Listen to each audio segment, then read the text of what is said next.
Hey everybody, it's Off-Screen Kim here with another basic chainmail video. Today I'm just going to teach you about some of the very most basic techniques that you need to know to make chainmail. Essentially, how to use your pliers, how to open your rings, how to feed a new ring on, and how to close it. Just the level 0 basement entry of chainmail making. Now with the pliers, you'll see that mine have two different sides. You don't have to have them like that, but I find that this is the most comfortable shape for my hands for repetitive motion again and again. And I put it with the curved side against my thumb and the straight side against my fingers.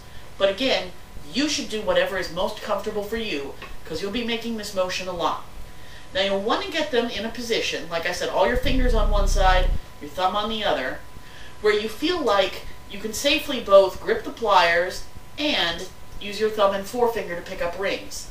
That's the most efficient way of doing this. A lot of beginners will have to put down their plier, pick up their ring, and then pick up their plier again. But what will really help you, what will reduce your time by 30–40% is learning not to do that. Learning how to just use your thumb and forefinger while the pliers are still gripped in your hand. That will speed up your work so much and make your life so much easier. So let's talk about how we're going to use these rings. These are nice big rings that I got so that you can see what I'm doing. They're 3/8 of an inch in diameter, and you can see the big seam right there.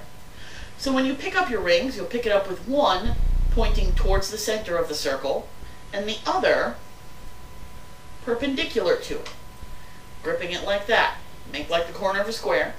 And then you'll want to take one of the pliers, usually your dominant hand, and rotate back towards yourself to open the ring. Now what you'll do, in order to put another ring on it, just reach down, again keeping the pliers in your hand, pop it on there, and now same thing, perpendicular, and rotate forward away from yourself to close the ring back up again. Let's try it again. Pick up this ring, rotate it around and find that seam, which is easy on these big thick rings. One going this way, one perpendicular with your dominant hand. Rotate your wrist back to open up the ring. And you don't have to open it very far, just far enough to get the next ring onto it. Pick it up, slide it on, and then reverse the process. Grip it perpendicularly, rotate that dominant hand forward to close the ring, and sometimes you'll overestimate, so you can just look at it carefully and make sure you line them nice and neat. The neater you get this lined up joint, the less likely that your mail will either A, unravel on you, or B, catch at your clothes and hair and pick at those things. The neater you can get this seam, the better. So that's a really simple process. We'll do one more just to make sure you've got it. Grip it in the one pair of pliers, bring up the other pair of pliers perpendicular, and rotate your dominant hand backwards to open the ring. Then slide that ring on there,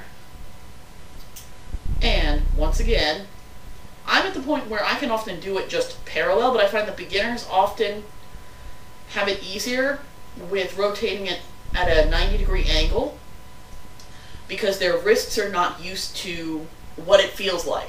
Once you get your wrists pretty good and strong, or if you just already have good strong wrists, you work out, you can usually do it parallel, but perpendicular is a more precise technique for newbies. So that's how you work with rings. Basic, simple, and easy. Check out some other videos for how to actually make things out of them. Thanks for watching.